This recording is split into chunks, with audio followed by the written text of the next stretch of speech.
Today, I'm going to talk about the plot structure of Pride and Prejudice and why it works so very well. We're going to use Freytag's pyramid, which serves as the basis for most of the major plot structure models that we use today. So, in Pride and Prejudice, both Elizabeth and Darcy experience what I like to think about as external and internal journeys. The external journey is their experiences with the world and the people around them. This includes the romance between them, the major events of the plots, and the question of what Elizabeth's future will look like. The internal journey is about how Elizabeth and Darcy change and develop inside as people. Both of them must overcome their pride and their prejudice and change how they relate to others. So let's get to the plot structure. First, we've got the exposition. The exposition is the world in stasis before the true story begins. In Pride and Prejudice, we learn that the Bennets have 5 daughters, but there's nothing to make their future secure. When Mr. Bennet dies, the daughters will have almost nothing. The story world is then disrupted by the inciting incident. Mr. Bingley has come to town. This creates the opportunity for change, and Mrs. Bennet decides that Mr. Bingley must marry one of her daughters. Mr. Bingley brings with him other important characters, including his sister and Mr. Darcy. The inciting incident is necessary both to create a story and so the characters have a reason to change and develop. After the inciting incident is the first part of the rising action. This is the middle, or what Aristotle and Freytag call the complication. Most of the memorable scenes in Pride and Prejudice occur in the rising action. We've got the Meryton Assembly, meeting Mr. Wickham and Mr. Collins, Jane falling in love with Mr. Bingley, Mr. Bingley's ball, Mr. Collins' proposal to Elizabeth, and then his subsequent engagement to Charlotte, and Mr. Bingley and company leaving for London. In the rising action, events and relationships help and hurt the characters, and we become attached to their stories. Themes are also explored as well as character weaknesses, which brings us to the midpoint of the story, which is a key turning point. The midpoint is a key scene at or near the center of the novel, which focuses on who the characters are and who they are becoming. It often includes an important victory or defeat. In Pride and Prejudice, the midpoint is Mr. Darcy's first proposal to Elizabeth, her reaction, she rejects him, and then his letter in which he explains himself and Mr. Wickham's true story. In these scenes, both Elizabeth and Darcy display their pride and their prejudice in spades, particularly in the proposal scene.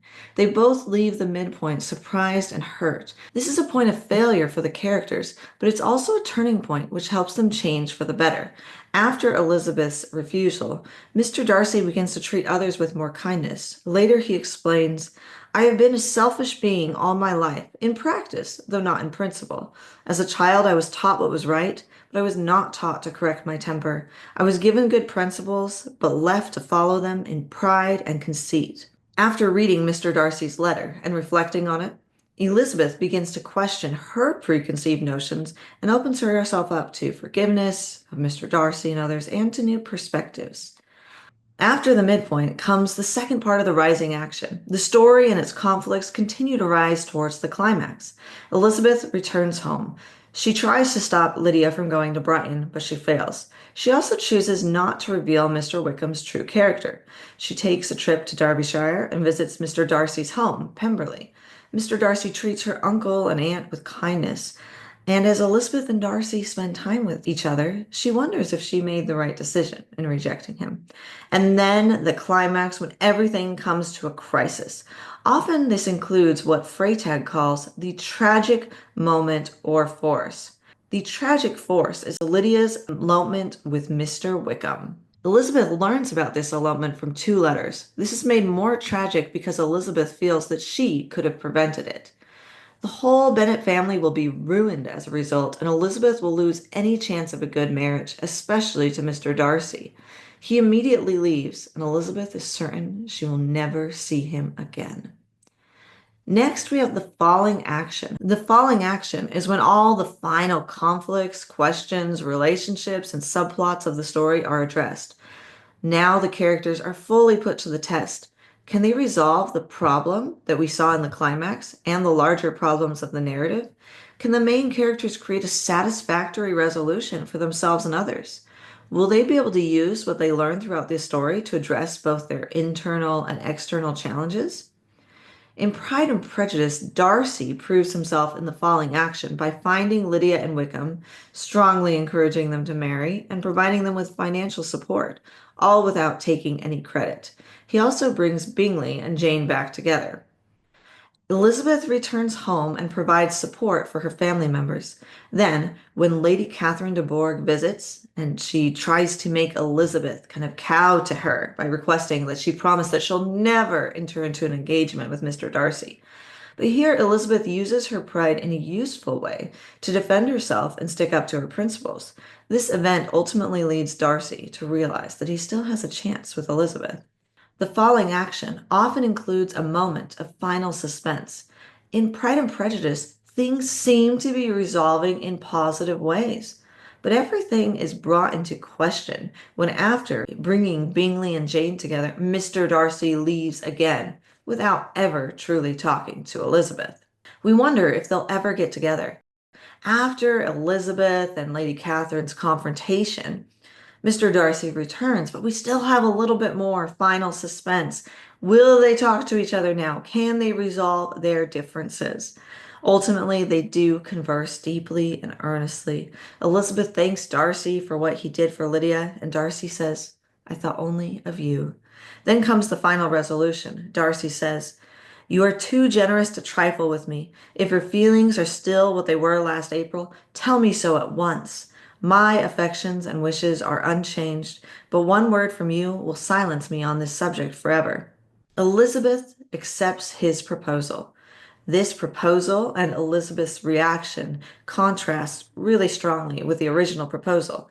They have both let go of their prejudices and they've made themselves vulnerable to each other. Finally, we reach the denouement of the story. The denouement is the section that ties up loose ends. As long as it's not a tragedy, the main characters end up better off than they were at the start of the novel. So the denouement of the story often shows us a closing scene or scenes between the characters. In Pride and Prejudice, the narrator describes what happens next and focuses on, okay, our main characters. We've got two marriages. Jane and Bingley are getting married. So are Elizabeth and Darcy. Other minor things are wrapped up. Kitty is now less irritable, less ignorant, and less insipid. Lady Catherine is indignant, but ultimately visits them at Pemberley. We learn of Mr. Bennet and Mrs. Bennet. We learn of the Collinses, the Wickhams, the Gardiners, and we receive a glimpse of Elizabeth and Darcy's married life. And then we've reached the end of the story. There is no more. As you can see, Pride and Prejudice closely follows the classic plot structure, and it's a structure that works. Part of why we find Pride and Prejudice so satisfying is that things are not easy for the characters. Elizabeth and Mr. Darcy struggle and face numerous obstacles, but then they find happiness, a happiness that's more meaningful because of their struggles throughout the rising action and the climax. It's also these struggles that help refine their characters. This tests them and helps them figure out who they really are and who they want to be. I talk more about the plot structure and characters of Pride and Prejudice and Austen's other novels in my new book, Write with Jane Austen, Master Classes with the Master Storyteller. During May 2025, the book is available on Kickstarter. Just go to Kickstarter and search for Jane Austen. You can find out more about the book in the description below. Thanks for joining me today to talk about one of my all-time favorite novels.